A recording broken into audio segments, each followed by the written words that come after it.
Oh, hello, and welcome to Al Dente Rigamortis. I'm Review Cultist. I'm Mikey, the E stands for evil. And I'm the gamer in yellow. And we're here to discuss those internet stories, most creepy and most pasta, and be critically silly doing it. And tonight we have the last day of October.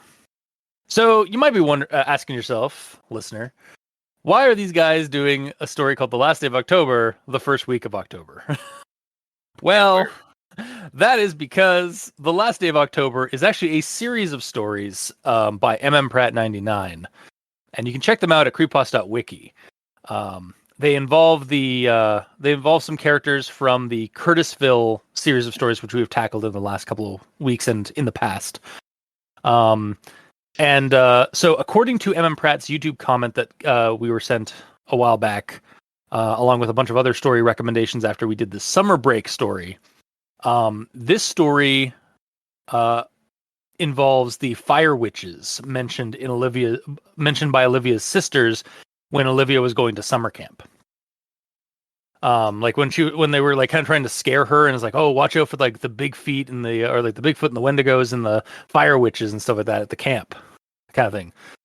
Apparently this series of stories tackles like those or that entity, but also this story or this series of stories at the end, the last day of October, the last story is called Short Hoggers, which ties into the story we did last week, me and Mikey, Ellie, the story of Ellie Lambert, which apparently that story was an early version of the last day of October Short Hoggers.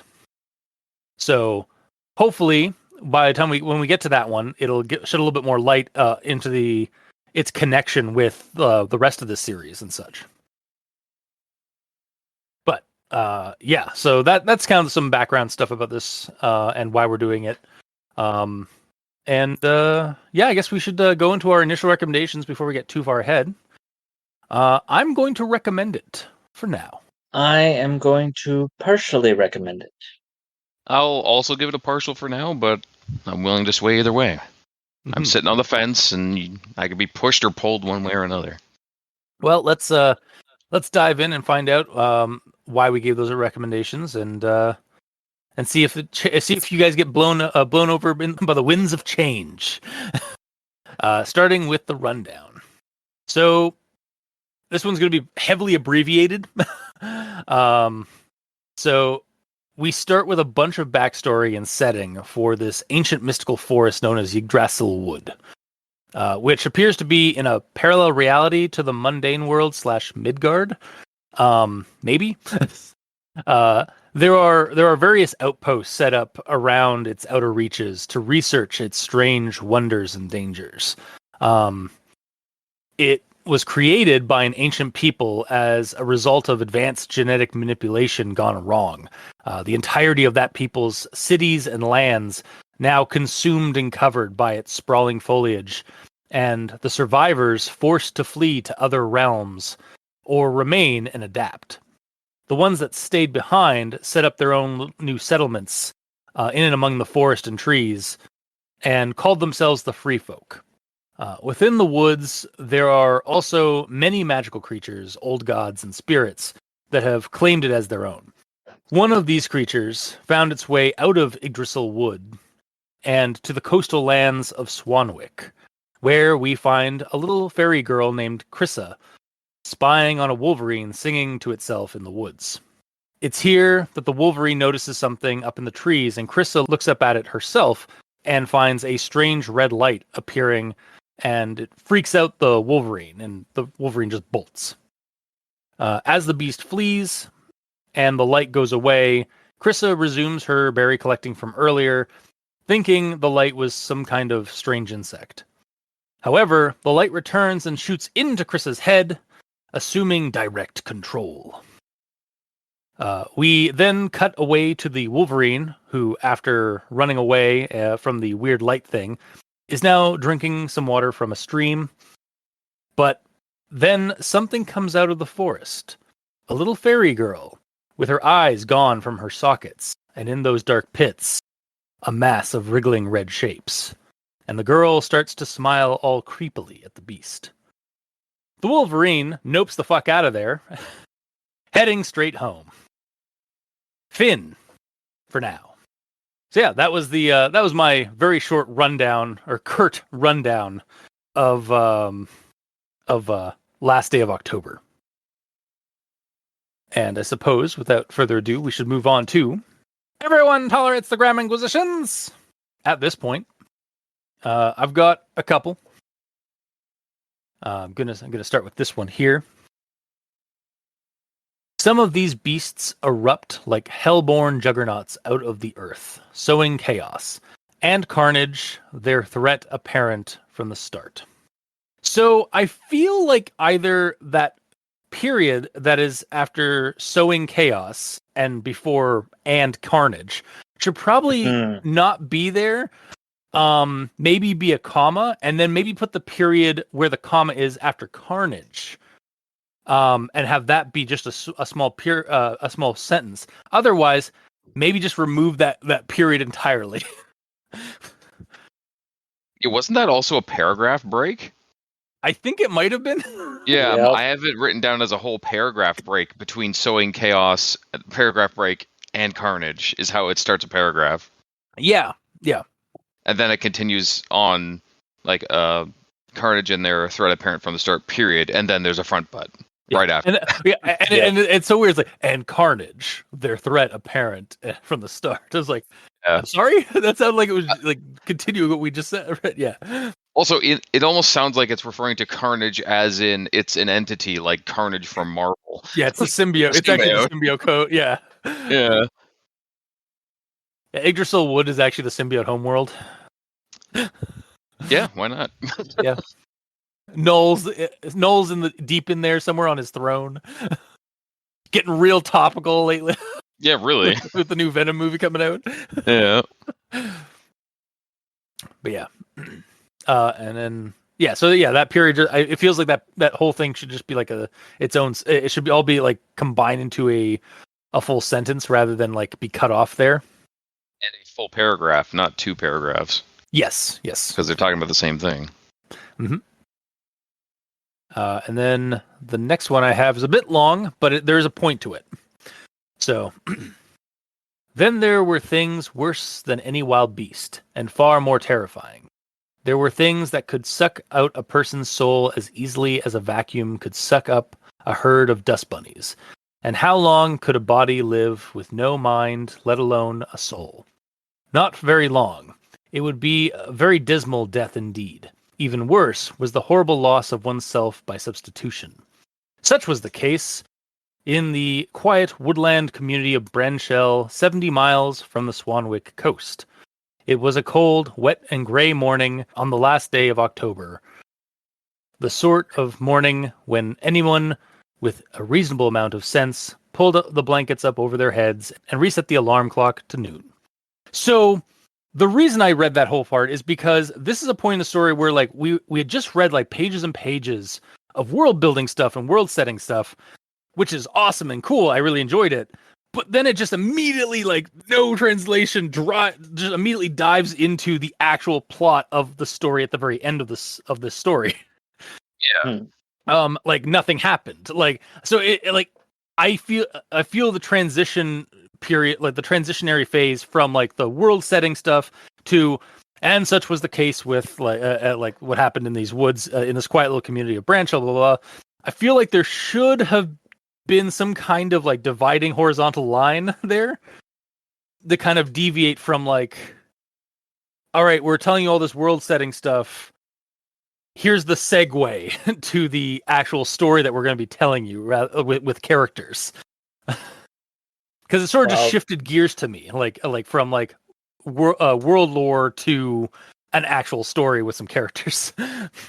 Yeah, well, there's a 4 carriage return break for where it switches. There's multiple spaces there. Like, it's a huge gap. It's like at least 3 times the amount of a normal paragraph break. I mean, okay, I see that, but like, I also feel like it should have like I don't know. Well, I also agree. Like, a dashed line or something to break it up would be nicer to know that it's actually switching. Yeah, because even as it is, like with the multiple spacings and such, like it still felt like such a weird like changeover. Mm-hmm. Like it's the kind of thing that you would have like separated by a paragraph, not have that in the middle of a paragraph. Mm-hmm. Like the part where it's like even worse was the horrible loss of oneself by substitution. Then it goes to such was the case in the quiet, like that such was the case in the quiet woodland community of Branchell, blah blah blah, is still part of a paragraph that is still talking about like the world lore stuff. So like it seemed like it needed that needed to be like separated from that paragraph and like put down a little bit just with a line with something separating it from the world lore stuff. Well, even if just like the whole actual story started with such was the case in the quiet, blah blah blah. If that was the start of it, like that is also a cleaner start than it was a cold. Actually, no. Usually, when you start a story, it was a cold, wet, and gray morning. Like that is a very stereotypical start to a telling of a story, and that's how it starts telling the story in this. Well, yes, but like the transition, the segue Yeah. between the world lore and the actual plot is that such was the case in a series of, or in a quiet woodland community. Like that needs to be. I feel. I don't know. Like it feels to me that it should be like a little bit more like pronounced that it's we are now shifting gears from the world lore to the plot. But It wouldn't hurt it. I'll say that. yeah. And then my next one here. Actually, I'm going to quickly dive down and make sure I've got this all right. Okay, this one I also feel this one does I feel need a dividing line even with the original format of the Creepypasta .wiki version of the story. So this is when Krissa is being taken over and basically like her body's being snatched. She stiffened when she heard a tiny, thin, triumphant voice sounding within her brain. That would be me. That was the last thing Krissa heard before her mind sank into darkness. The Wolverine was looking down at her reflection in a clear, flowing stream. Yeah. That needs a dividing, like a horizontal like line, because that is a completely new scene.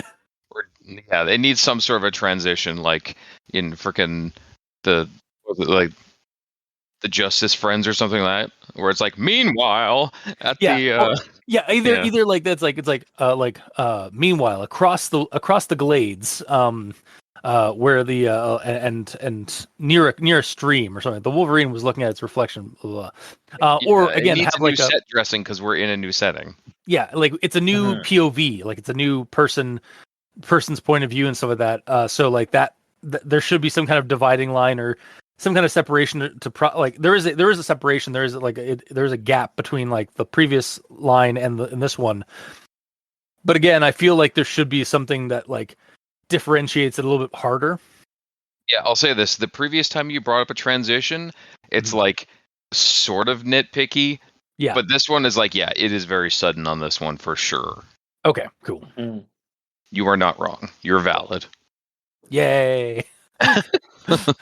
Also, one quick thing that was actually in my notes for like unfortunately it's tied to the what I referenced earlier. So like we get like such was like the quiet woodland community of Branchell, 70 miles from the Swanwick coast. So a little bit of an actual thought jumping in here for a second. I suppose we now kind of know roughly where Swanwick and Branchell reside. Definitely some parallel dimension or place to Earth. Like it's not exactly Earth, which we kind of found out from the previous story, but we're definitely we're getting it's in this same kind of reality or world that the Yggdrasil wood is from as well.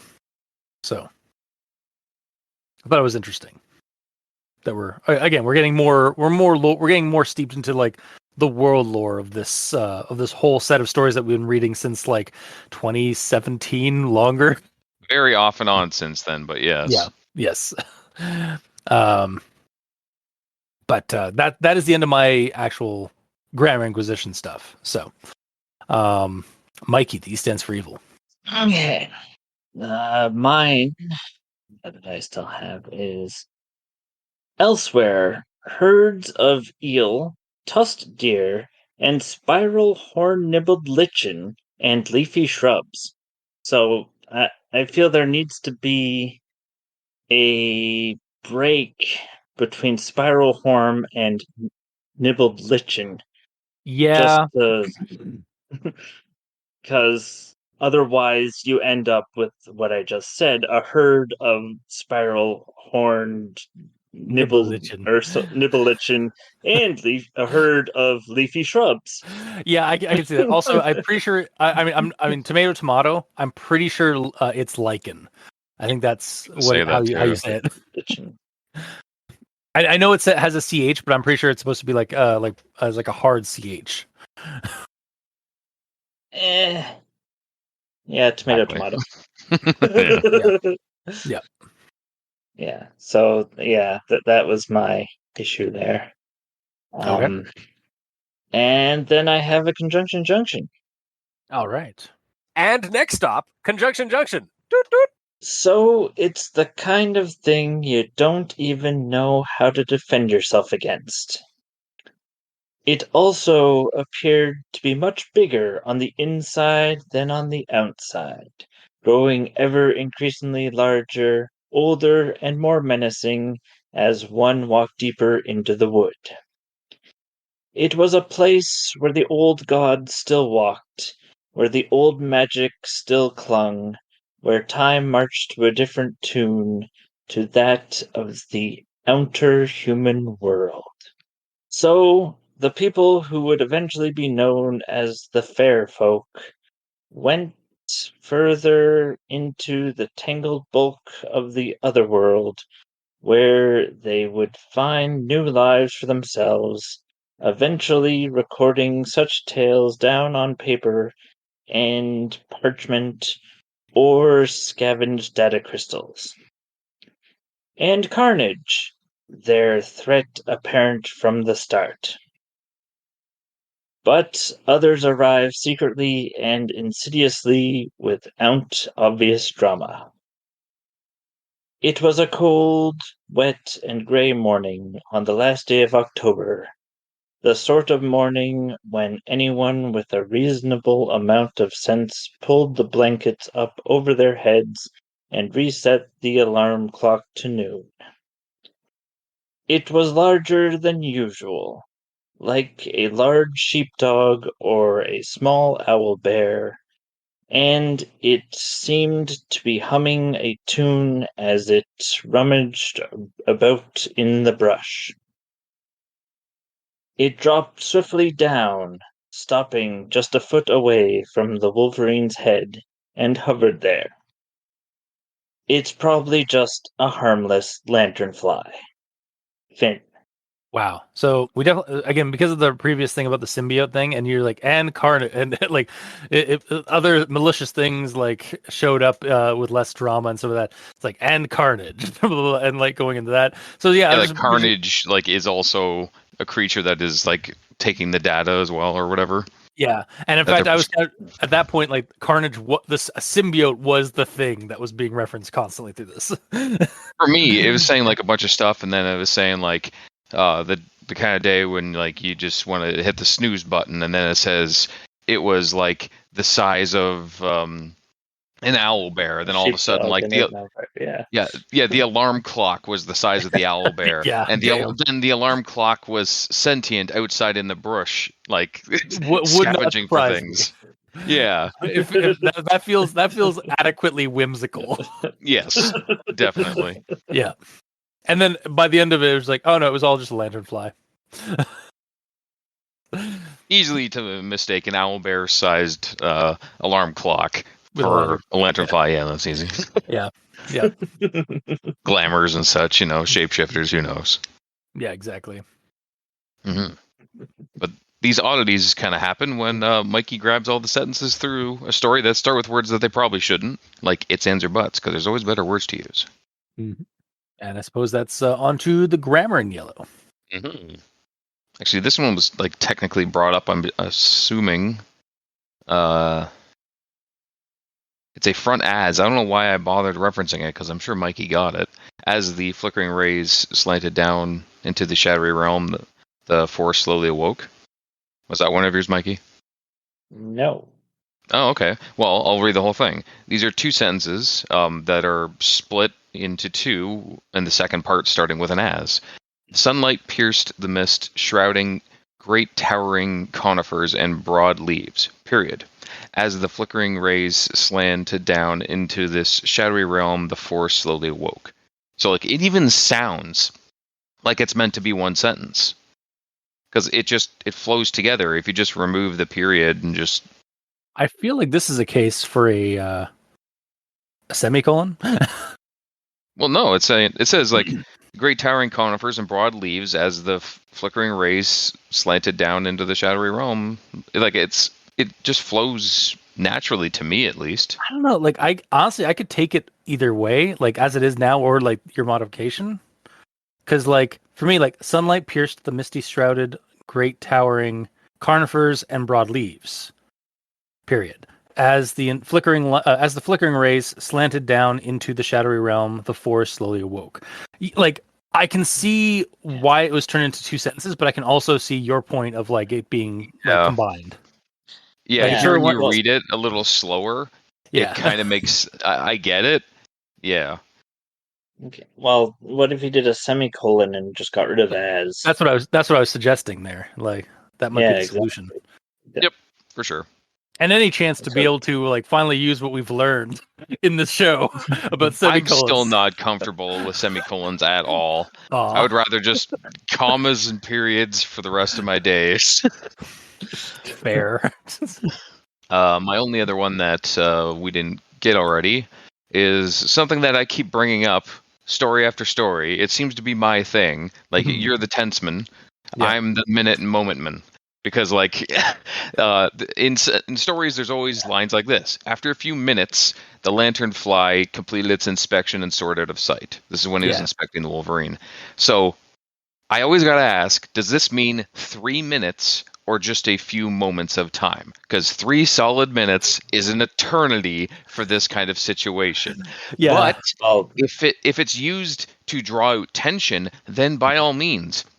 make it be 3 solid minutes that this girl has to like sit motionless in the forest while this weird creature is like scanning this Wolverine. Like, that just draws out tension. That's good. Yeah. But if it's just meant to be a couple of moments, then it should be moments. Yeah, no, I kind of agree with you on that. Like, to me, this could be like moments, or it could be like, again, like something agonizing 3 minutes. Yes. Or like an agonizing few minutes. Yeah. Well, and few usually means, I think, 5 or more. Really? I always thought it was few is 3 plus. Yeah, I thought it was 2 to 3 minutes. No, 2 is a couple. What constitutes... Unless you're French. A few. True. As far as I know, 3 is 3 plus is few. So, while many would agree that few means 3 or more, the dictionary definition is not many, but more than 1. So a few cannot be 1, but it can be as low as 2. Bullshit. This is from the dictionary definition of it. I'm gonna write them a letter, a strongly worded email. I gotta actually look it up. Few versus couple versus several. How much do they really mean? Which is on dictionary.com. How many is a few? Okay, how many is a few? Generally considered to be between 2 and several. So I'm guessing like 2 on. It's always like this with English. Like, if there's a word that is specifically meant to be something, like, for example, a couple. A couple is always 2. Because, like, in the strictest sense, a couple means 2. It is commonly followed by a couple of blah, blah, blah, which is a couple of errands to run. They made a couple of mistakes. Sometimes it is used without of blah, blah. So a couple more. Yeah, it basically it's like 2 or 3 in the broader sense, but in the strictest sense, couple means 2. Yeah. Well, depends on how your mind is wired. Yeah. Yes, of course. Menage a trois and such. It's almost as if the English language, like all languages, are complex and have little subtleties and stuff in them. Yeah, I hate it. I know. You are a simpleman. Yeah, I am. Turns out Gamer in Yellow was the caveman all along. No, I'm kidding. Not so secretly. I do have that drawing. It's like caveman in yellow. Words bad. Yeah. They are. They really are. But I kid. You're not a super. You're not a super simpleman. If you say so. I do. I think much more highly of you. Well, that makes one of us. Either way, I'm done with my grammar, so I'm good to move on. Okay. Then I suppose we'll move on to actual thoughts, and I'm going to start with the photo, with the drawings and the illustrations. Mm-hmm.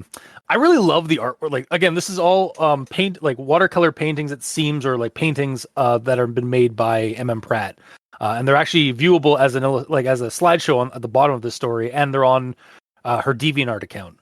And they look amazing. Like, they look fantastic. Yeah, I love it when like an author does their own art Is also the artist. Yeah, because like there's no question that's what this stuff looks like. Like, yeah, it's not an artist's interpretation of it. Like, the writer did it, so that's how they saw it in their mind while they're writing it.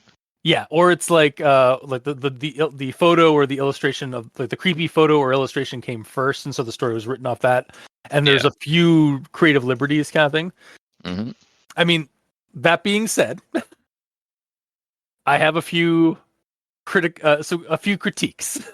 Not of the actual illustrations. Like, they're great. They're fine. My critique comes from first off, one of them's their layout, or like their positioning in the story, and the other one, the other critique I have is so each story has like underneath it like a little bit of I can't remember what they call it.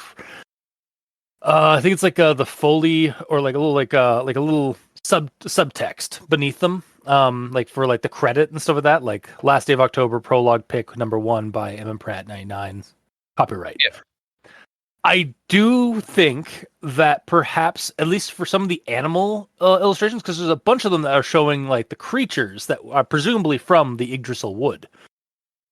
I kind of wish we had like just like a reference in that little like blurb underneath the picture that showed like what kind of creatures are in this, because there are a couple of creatures mentioned in the story that I don't have a visual for. And I surmise that some of those visuals are actually in the pictures, as hence why they're used as like kind of an assistance to the story, which is great.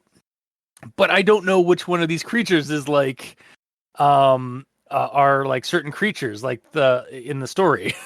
Yeah, some of them are more easily like noticeable than others. Like, it mentions, I think it only mentioned one like predator, which I'm assuming is the one that's in the fourth picture, the green one with like pointy teeth and like a mohawk, basically. Yeah, and is that a mohawk, or is that actually like the part of that tree in the background a little bit? Like, I think so. I think you're right. I think it is supposed to be like a mohawk, like a spiny mohawk or something like that. Yeah. Almost like the Yondu fin. Oh yeah, maybe he can telekinetically guide bolts with that. But yeah, actually, so like the first illustration we get, like, which is right off the hop, is a picture of effectively a will-o-wisp, which is the red light, or the reddish light, I guess. It's more of an orange. It's orange though. Yeah, it is orange, but it's supposed to be anyway. I'm an aficionado of yellow. I know. So it's fine. Like, it's clearly like supposed to be that thing, that light that came down from the trees. I kind of wish that was not at the very beginning of the story and had actually been like near the end of the story, where.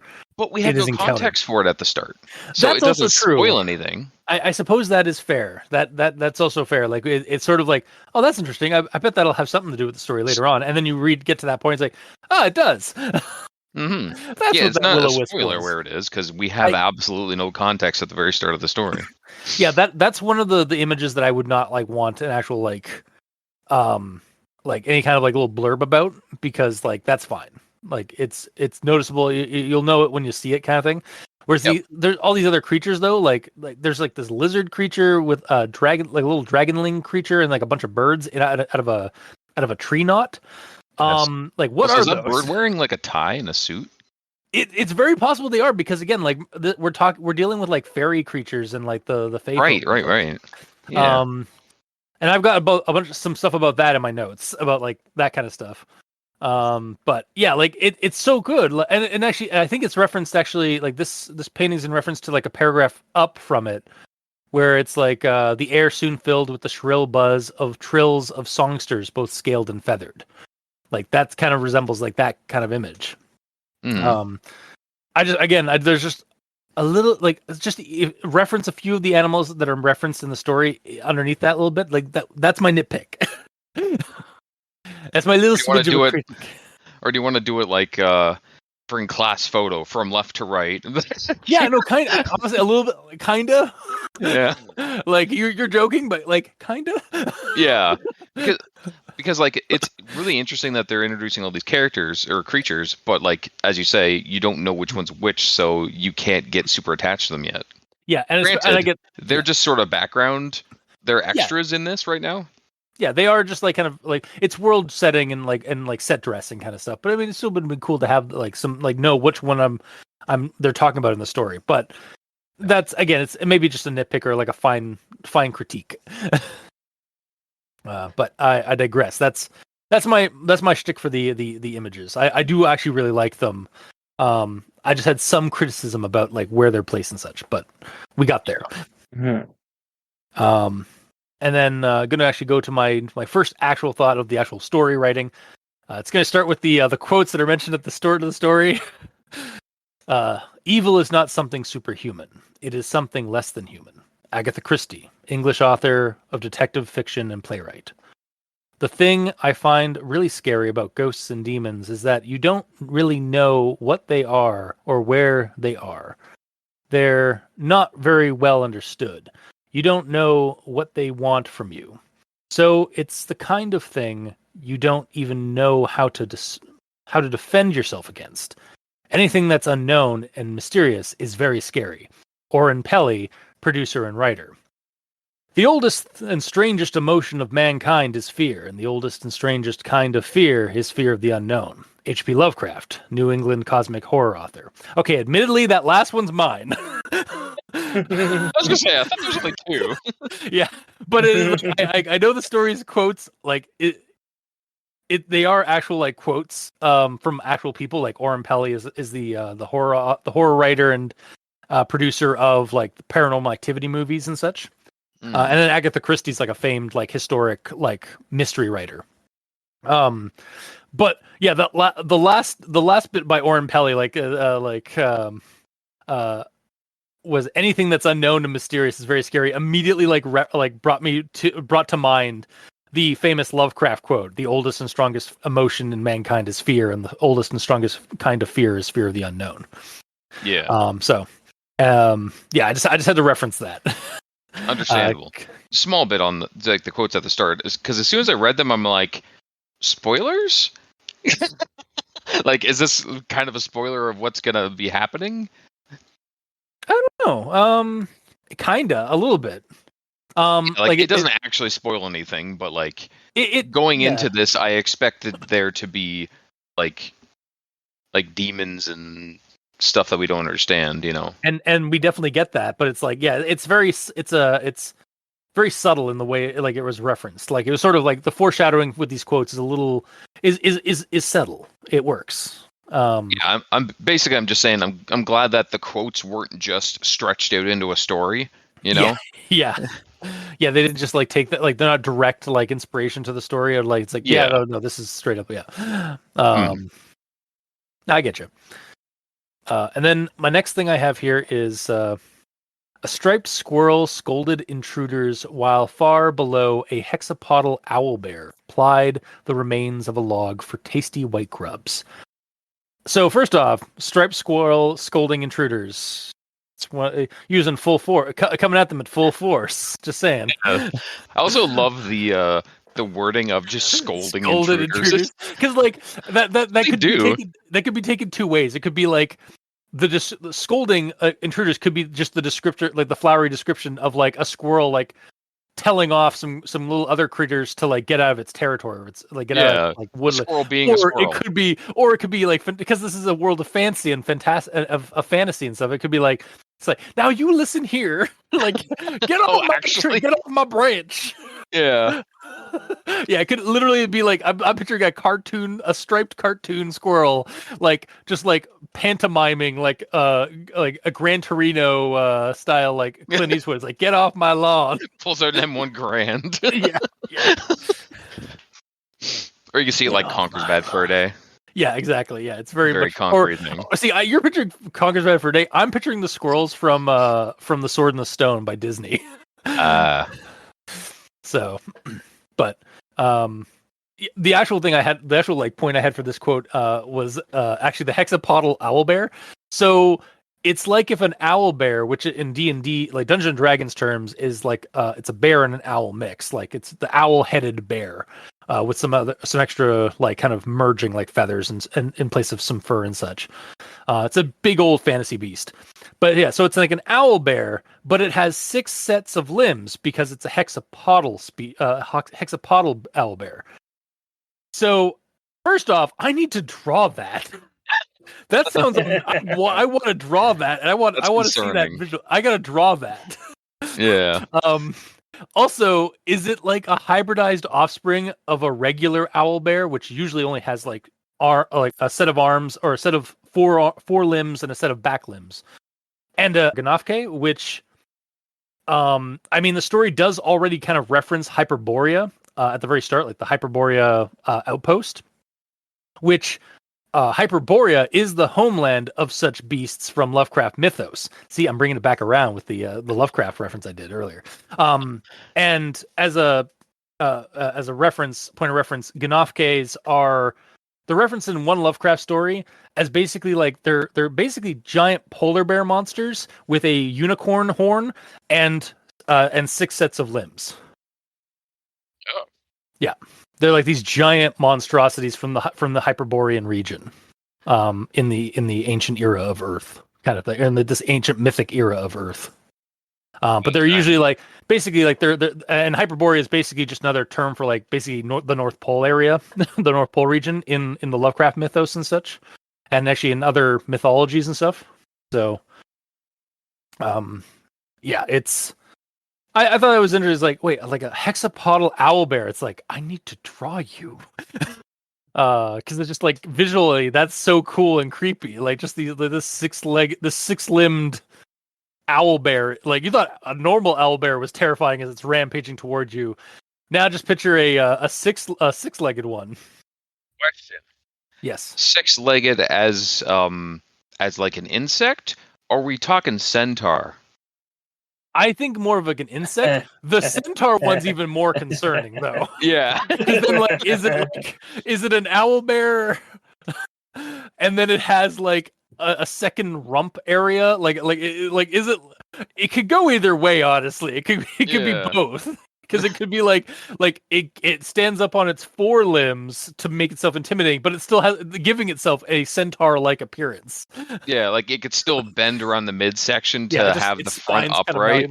Yeah, it's a little extra long. Oh god, it's because of the extra limbs. It's a little bit extra longer, so it has like a serpentine kind of movement when it runs around. It's already terrifying. concerning. Now it's like weird because it's like you've made it extra nightmare fuel, gamer. Yeah, I did it. Yeah. Thanks, I hate it. Yeah, I may have to draw that and post that, and then probably stat it out in both D&D and maybe even some in Vossen, maybe. Yeah, we got our Vossen. Well, it's appropriate that I reference Vossen because Yggdrasil wood and the reference to all the fairy stuff. Yeah, like, that's very Vossen. But yeah, I'll move on to the next thing I have here.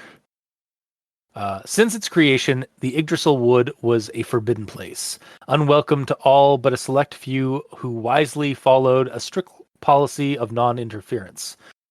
One thing was certain, this was the forest primeval, a place that existed well before the dawn of mankind. It was a place where the old gods still walked, where the old magic still clung, where time marched to a different tune to that of the outer human world. In the lands touched by wild enchantment and radical genetic manipulation, evolution often followed more bizarre routes, unconstrained by the laws of logic. This is feeling awful Shadowrun to me. Sorry, Mikey. A little bit. Like giant mystical, weird exclusionary threshold zone with like research outposts studying the wildlife, the magics, and like science and magic gone awry.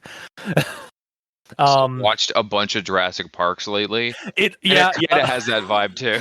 Yeah, like especially Lost World, where like it's all about like humans just, if we can just take a step back and let nature run its course. Yeah. Life finds a way. Yeah, it's kind of like that kind of thing as well. Yeah, I just love this combination of the fairy worlds and like Norse mythology with strange science and technology as well. It's just really cool and fun, like this kind of stuff. I'm also, and I don't know this part 100% for sure. Again, so MM Pratt, feel free to like correct us on this or even clarify for me if you ever listen to this. But I almost got the impression that this is sort of meant to act as an origin for a bunch of the fantastical elements in the MM Pratt 99 stories. Like, this is sort of like where a lot of that stuff stemmed from. Like that place, like that world. And like, it's probably not all of it, but like, this seems like this is like sort of like the birthplace of all like the Fey folk. Because it references like the surviving tribes that that escaped or that stayed in this forest. Like they became known as the free folk, which is just another term for the fairies. So like, is this basically giving us the origin of the fairy realm or the fairylands? I don't know. I think it referenced like other fantastical races before that, I think. Yeah, this also references that the survivors fled out to away, or like either they fled to other realms, like other places. But it, like also they reference like the Yota, the Jotun and the or the Yotar and like some other kind of fantasy Yotar dwarves and stuff like that. So I don't know, like it just gave me the impression like, is this like all this world setting we're getting dumped in with like a bunch of in the first couple of paragraphs or first couple of pages of the story, like it kind of felt like an origin for like a bunch of the stuff that we've been kind of reading about in other stories. Yeah, you're not wrong. Yeah. And then we have another one here, another quote. Descendants of the conquered Niam, Esk, and Ainsel tribes. What? Incels. Yeah, no. It's AINSEL for context. Yeah. Ainsel tribes, enslaved sprites and peri, forced into indentured and bound servitude, and chimeroid, or GMO. Yes. No, it's GMOs. Life forms genetically modified to handle various manual tasks or for entertainment and companion purposes, to resemble mythological creatures. Once divided by mistrust and bitter rivalry, were now united with a single purpose. And this is like talking about like the free folk stuff, like these kind of groups. And yeah, like this kind of feels like this is sort of like setting up the origin for like the Fey world. Like they were actually they were kind of a mix of magic and advanced technologies from like an ancient long gone race before humans. And that's how all this stuff got founded. But that's actually not the thing I was going to point out here. So like I'm sort of aware of a few of these creatures that I was referencing, like sprites and stuff like that.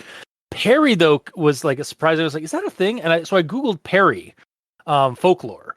So according to Google like folklore stuff, the Peri are tiny, lovely winged creatures, neither good nor evil, who enjoy playing pranks on people, but can also be helpful.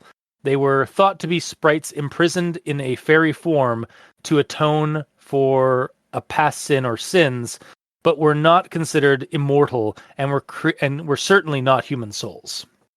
So I learned a new type of fairy folklore today. And that kind of like was sort of my, because I'm fairly well versed in a lot of like fairy folklore and like mythology stuff, just from like my interests. And there were a few references in this story that I was having to actually look back on and like see if they were actually things. And so like that was something that was constantly coming up. Also, once again, Shadowrun vibes are very strong with this story. Like, not saying this is based on Shadowrun at all. I'm just like, we here at El Dente Rigor Mortis and One Less Die, our sister podcast, are huge Shadowrun fans. Except for Mikey. Except for Mikey, because he's never played in it. Yeah. We do need to crack that sometime. Mm-hmm. But like, yeah, like magical trees, fairy worlds, metaplane stuff. Like it feels it got. I feel like like this could be really good fodder for a Shadowrun game. Oh, for sure. Yeah. Yeah. You can take anything from this entire series and make it into a scenario. Yeah, like Wolf Cop in the previous ones. Hell like, yeah, that bunker, he's a playable like, character. That whole bunker setup where like the cops are investigating that thing. Hell, there's even Elf Cop and Wolf Cop. Like it's basically just a cop with lycanthropy and an elf cop. But like even like the previous story we did, Ellie Lambert. Like I was referencing it much to I'm sure Mikey's chagrin because I'm just constantly referencing Shadowrun stuff. Yeah. But yeah, it's just like really interesting. Like really, again, like just that blend of like fantasy and like high tech or mundane world stuff is just very cool, and like again brings to mind like things like Shadowrun. And is it high tech or just like modern tech? Well, in the previous game, first in this one, like high tech in like the genetic engineering and stuff like that, like the yeah. And then in the previous story, there was like a rail gun basically created by an ancient elven race. Okay, fair enough. Yeah. But so that just what I just wanted to bring up that. And then speaking of like how I'm kind of fairly well versed in like in folklore stuff, I'm going to reference this quote here. Their land held many dangers. Huge predators like the Wera and the Yowie lurked in the deep wood. Okay, so I am aware of what a Yowie is, and not that type of anime genre, not that one. Avoid that. Okay, I was gonna bring it up, but okay. Like Yowie, Yowie as in Yowie, which is an Australian variant of the man ape, or like the Bigfoot, basically of Australia. Another Bigfoot. Oh no, dude! Like there are Bigfoot across the world that have like different names, like not just That's like true, Bigfoot, yeah. Yeti, Sasquatch. There's like the Yowie. There's the Alma in Russia. There's the orang padang, I think in Malaysia or in like the southern eastern like islands. Like there's a ton of man ape creatures all across the world. Yeah. But yeah, I wasn't. So I was aware of that creature or that cryptid that was being referenced, but I wasn't aware of the Wera. And doing a Google search, I wasn't really able to find anything about it. So I'm now wondering if it's a creature made up by Pratt 99. Yeah, that's just connected to one of the like the countries in this world. Yeah, so it also made me wonder: is Wera that creature that we see like in the last image, like that thing with the Yandu fin, like woodland creature, or like I'm it's actually kind of I'm surprised it didn't get a like maybe it is an actual creature. I didn't look deep enough, but if so, somebody can correct me in the comments. And please, I want to learn about more weird cryptids and creatures around the world. So, if it's an actual, if it's an actual creature like an actual cryptid or creature or Vossen or whatever, please let us know. And Pratt, if you're listening to this, if this is one of your original creations, I'd like to know what it looks like because I had no real point of reference aside from the Wera. So it's like, is it like a werewolf thing? Or is it like a beast of some kind? But yeah. And then talking about beasts, I'm going to go reference this one. As a rule, wolverines don't have a reasonable amount of sense, being mostly an appetite with claws and teeth. I thought that was the honey badger, or do they just not give a fuck? So yeah, I just had to throw in that little bit of silliness of like, I thought that was a honey badger that doesn't give a fuck. No amount of sense, and they're just appetite with claws and teeth. Yeah, I don't know enough about either of them. Technically, I'm pretty sure a wolverine is just. I'm pretty sure wolverines and honey badgers are like from the same animal family. I'm sure they are. Just one of them is acted by Hugh Jackman. Which for half of the Wolverine scenes, I saw it as Hugh Jackman's Wolverine. Okay, so apparently they aren't in the same subfamily. So honey badgers are not in the same subfamily as the wolverines, which are a genus of large-sized and atypical Gulininae, or Gulininae. The honey badger can be regarded as another analogous form of an outsized weasel or polecat. So they're similar, but they're not like a subfamily of each other kind of thing. Interesting. And yeah, I'm not gonna lie. Every time I kept hearing Wolverine, especially the Wolverine and some of that, I kept thinking of like, is it just Hugh Jackman in the woods? Yeah. Especially Like a since bunch of rebels trying to fight against communists. Wolverine. Yeah. Yeah.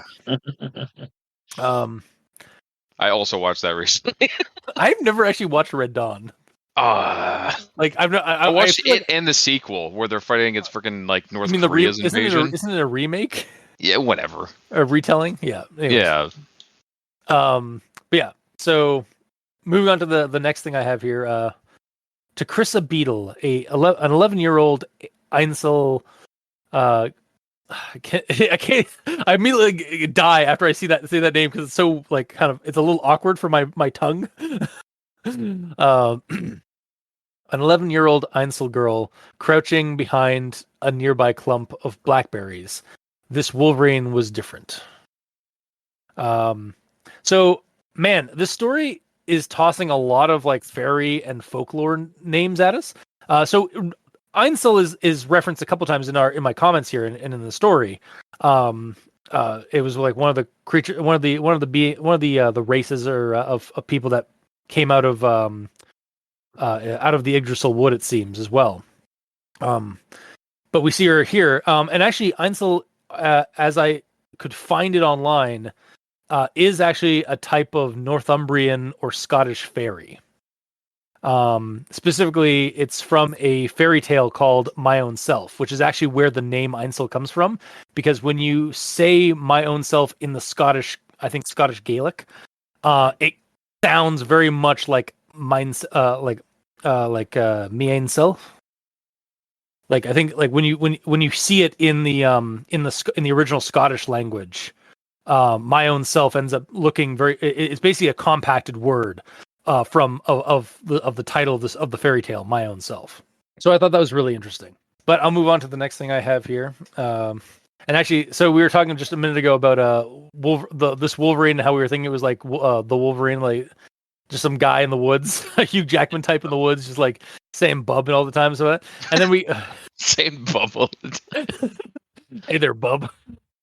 Has he ever said bub? Yes, he does. Actually, he says it in the movies. Yeah, oh, he actually. Okay. I recently I looked up because in the new Deadpool versus the Wolverine or Deadpool and the Wolverine he says it a bunch of times. I was like, does he actually ever say that in the other ones? And he does actually in the first movie. He does say it a couple of times, and in the I think the Wolverine Origins movie, he says it a few times.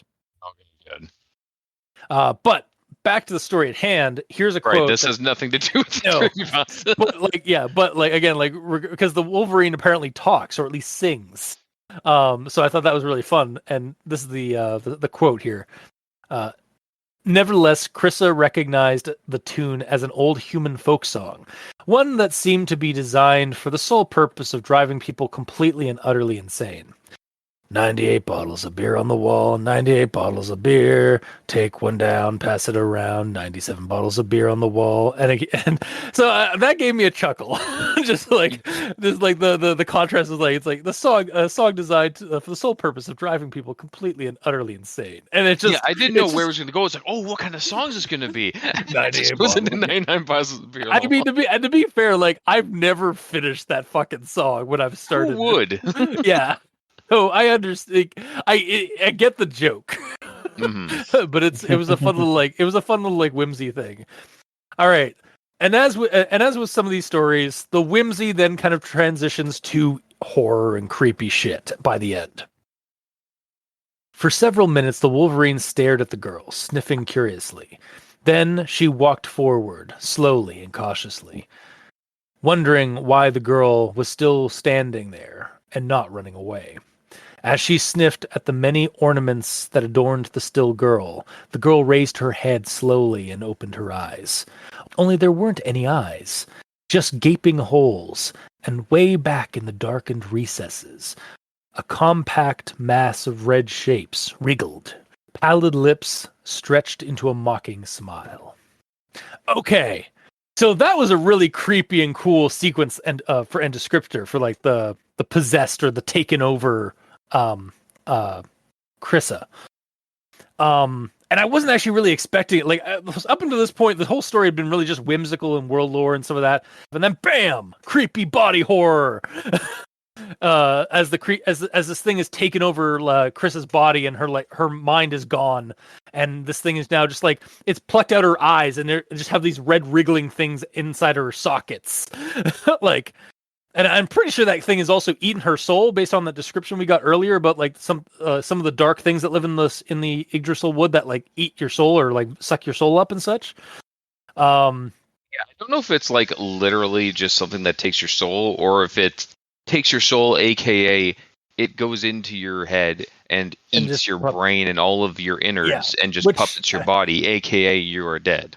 Yeah, and i.e. like once something like eats your brain, I mean your brain is basically your consciousness, which is your soul. So like, yeah. Still, like, damn it, I want more of this. So like the story like ends really abruptly with like the Wolverine just saying nope, or not saying literally nope, but like basically just going nope and running home, and the story ends there. I really hope this continues in the next story, or like part of this plot line continues in the next story, so we get a little bit more, because that was such a cool like sudden turn of events from like the whimsy to like bam, body horror. That kid's dead. That fairy kid's dead, and her body's being puppeted by some horrible thing. Yep. You thought it was whimsical horror. Did I also like? What's funny is I referenced whimsical horror, in the previous story in place of magical realism. And now we're getting some actual like the far side of whimsical horror, where it's like whimsical stuff, nice and fairies and folklore, and it's like bam, her eyes have been replaced with these wriggling red things in her sockets. It's like yeah. But yeah, I by the end I was like, damn it, I want more. Like we're just getting to the good part, and then it just ends. But like I don't hate it the way it ends, because it's like a nice like kind of punch, like last punch. And I know that we're going to be getting more stories, because there's even like a next thing at the very end of the story. It's like the next story kind of thing. But it's a nice little cliffhanger for like a series of stories. It feels. Sure. I just hope that the next story actually continues on from this scene, maybe, or like at least like continues on in this plot. But I digress. I am actually done with my actual thoughts. So, Mikey, these stands for evil. Alright. So, my actual thought here is that I get that the story has a bunch of world building, but for me, it feels like there's too much, and because of that, it takes me out of the story, because it's basically explained that this is a Midgard adjacent reality, so anything that happens to me isn't scary because it doesn't happen in our reality. But it does happen to some characters. Like, well, eventually, once we get past the world building, that's when the story starts and it gets interesting. Yeah, you're not wrong. Like, the story does kind of like it's heavy on the world setting and like world exposition stuff, and then we get like a small short story at the very end that like has some characters and some horror to those that happens to those characters. You need the context. Yeah, you're right too. Well, you need some context, but you don't need as much as we get. Yeah, this one was as much as I like it. It is pretty heavy-handed on the world on the world exposition. Literally half the scroll bar is world building, which technically is kind of needed, as I said, but yeah, it is a bit much. Yeah, like again, like I didn't hate it does dampen the scariness of the story until like the very end, or like it holds off the scariness until that last part of the story. Yeah, and then like I really hope that the next stories, we get more story because we already have the world building done. Yeah. Like, Yeah, now that we've got all that out of the way, the next one. although hopefully it's not like the Lord of the Rings, where the Return of the King, the book, half of it is explanation of the Elvish language and stuff you need to know, and then the last I mean, half is the actual story. from what I understand, that's a lot of Tolkien is like my favorite example of like Tolkien writing, and again, like I don't hate Tolkien writing at all, but like the best example I can give for it that I've heard is it's like, and then the Fellowship was attacked by a band of 300 orcs. After they defeated the orcs, wait, what? Aragorn saw a blade of grass that reminded him of a song, and then it's just like 10 pages of song or of explanation explaining the origin of that song and the song's lyrics and stuff like that. Battle is just like it happened. They won. Yeah, it's like it happened. They beat these 300 orcs. By the way, then there's this really cool like world building. Let me explain to you my incredibly deep lore, and like again, that's fun and great, but it does kind of like like we're so used. Maybe it's just because we're all like just spoiled for like action and shit like that, but and like thrills and stuff like that. It's like the author's priorities. Yeah. So that's the end of my actual thoughts. Wow. Okay. Gamer. Okay, let's see. In regards to like the perspective shift of like swapping from the main character being the girl to the Wolverine at the end, I like the perspective shift of it, though. Like, it raised a lot of questions for me in regards to this Wolverine specifically. Like, what? I'm assuming this Wolverine was a person at some point. Like, it's bigger than normal. It has complex thought, and it at least thinks it's singing. Like, it's probably not literally saying words. It's just like the way that it's making its like growling noises. It's to the jingle of 99 bottles of beer on the wall. So, Gamer, I know you weren't in last week's episode. No, I got the rundown. Did though. you? You got the rundown. So you didn't read the story itself in full. No. Okay, reading that story might explain some things about the Swanwick forest, like the forest around Swanwick. Okay. and Branshell. Like they're sort of like this. It's sort of like a threshold. Like it doesn't seem to be on Earth, but it's like Earth adjacent, where like fairy folk and like magical creatures and stuff like that seem to have some kind of intelligence do exist, but also like pop culture references to the human world also kind of bleed in. Carissa was like acting as if she's never seen anything like this before. Oh, that's true. Yeah, in this version, yeah, maybe. Yeah, because like, maybe it is like some person, or it just like they just never seen this Wolverine before. Who knows? Maybe this Wolverine will actually end up being a character in the later on. We have Wolf Cop, so we could have Wolverine lady something. Yeah. Yeah, it's interesting. Mm-hmm. And then the I kind of chimed in on this before, like the soul stealing of the creatures. I don't think it's like a magical form of soul stealing like Mortal Kombat, like Shang Tsung, like your soul is mine. It's not that kind of deal. It's more along the lines of it murders you and it just puppets your body from the inside. I don't know whether it like the one entity goes in and starts eating and it's growing inside through eating, or if it just goes in, kills the person, and then it calls friends to also go in and form enough like, inside to puppet it. Does it multiply, or does it like does it call its buddies? And that's why those wriggling masses. Yeah, it's and also with regards to the soul sucking, it's more of like a biochemical soul sucking, because again, like it's not a like the magic in the magical sense or the spiritual sense of your soul being like sucked. It's the fact that your brain, which makes up your consciousness, that's what's your identity is getting sucked away because your brain's getting eaten physically. Yes, but when people are telling tales of this, they won't you would say it in the more fantastical terms. Yeah. Also, like how this story goes hard with that. Like, no, it's her mind just going like being taken away by this thing, and then like her eyes are gone, and in the sockets, deep in the sockets, you see these things wriggling. It's like, oh, that was a physical thing. That was not a spiritual soul sucking. Yeah, which is way creepier, honestly. Yeah, like good job. And then, like, after all that happened, it made me think, like, what's the purpose of this entity doing that? Like, half of it is eating the insides for food, I suppose, and the puppeting, I'm assuming, and kind of hoping in the future, is, like, basically to wander the body back to civilization as, like, a bomb to release a bunch of them into the population center to spread more. Yeah, that's what I'm thinking as well. Unless, like, maybe, like, when it's... It maybe I think it's more like that, like, and that's like basically it moves, it takes over a body, then goes to like somewhere else where this body will be recognizable from its old self, and then that's how it can spread out and like get more vessels basically.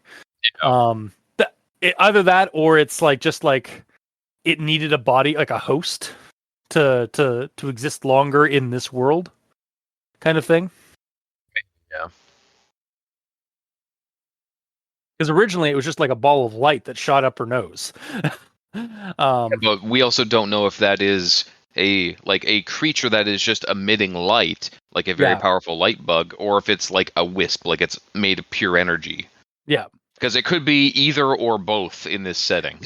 I do like the idea of like an energy creature or like a light spirit of some kind that needs to go into a host so that it can then use the biomass of that person's brain to create its own physical form, and that's that wriggling stuff inside of it. Like basically, like it needs your brain, like your gray matter tissue, to form a flesh form of it. It's basically like a bug spirit from Shadowrun, where like in the spirit, like bug spirits are like just like immortal spirit creatures. But in order to actually influence the real world, the mundane living world, they need to take biomass and create a flesh form version of themselves.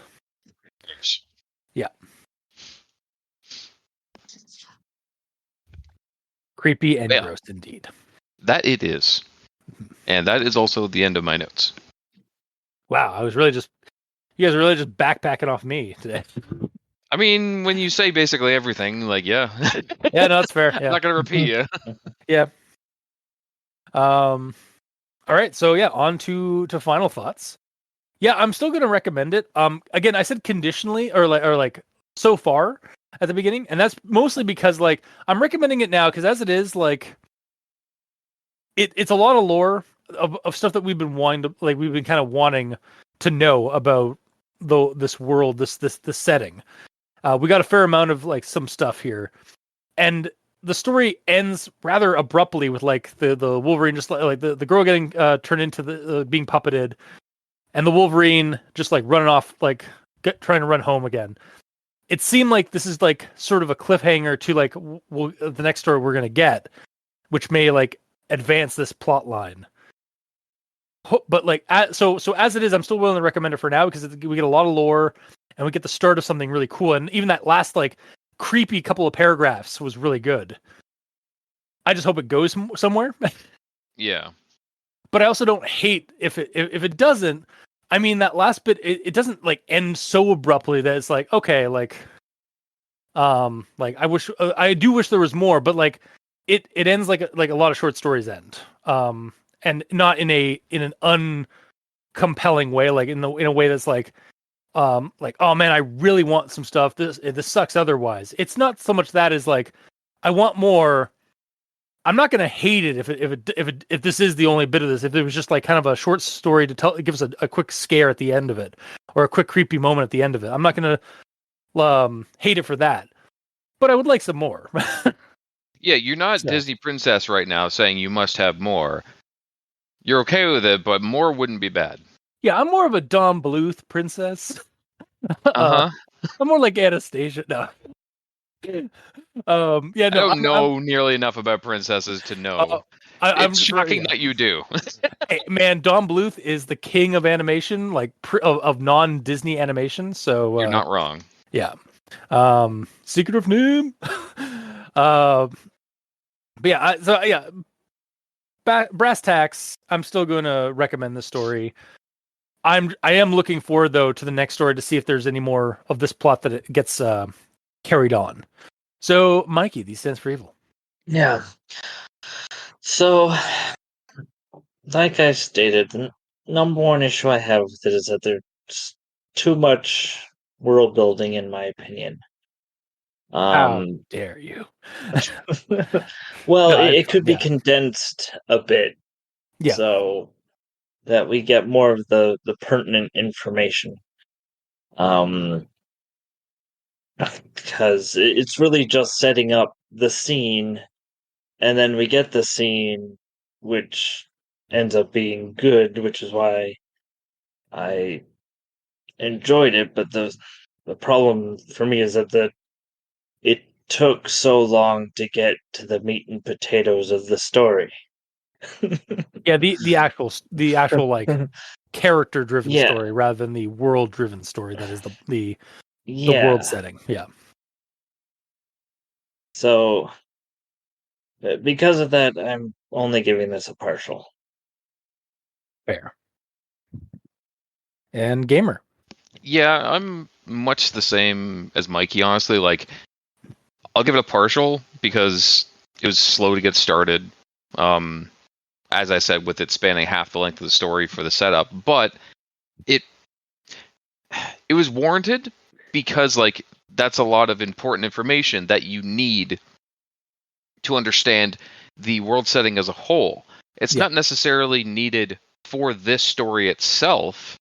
It is to some extent because like you need to sort of understand what her tribe is from or her race. Yeah, and we also know that this creature is from that place as well, like from that. Yeah, so it's important, but it does take up a lot of the story. Yeah. But with this kind of like this world setting and this whole like overarching story that we're going through, there needs to be a lot of background to explain things because I've been finding when I'm reading through these, there's a lot of things being thrown at me and I don't know what they are. Mm-hmm. And that's partially because early on, like we were reading this out of order, so I was very confused. So like we're slowly getting all the information, all the puzzle pieces to put things together. Yeah. And I'm glad there's at least a little bit of a exposition dump at the start of this to get into it, but it did sort of weigh the story down a bit. But yeah, the art was great. The world is really interesting and fantastical, even though like it's already like lightly fantasy, but this is like even more fantastical and interesting in the world that's already interesting and fantastical, if you know what I mean. Yeah. Because like it seems like this zone is like the world around it turned up to 11, you know? Yeah, like because it's even more magical and weird in here. Yeah, because we didn't reference it, but like it describes like there's a city that's buried beneath the forest, like not underground, but like beneath the roots and like the undergrowth of this forest that was of the previous like civilization that created this forest by accident.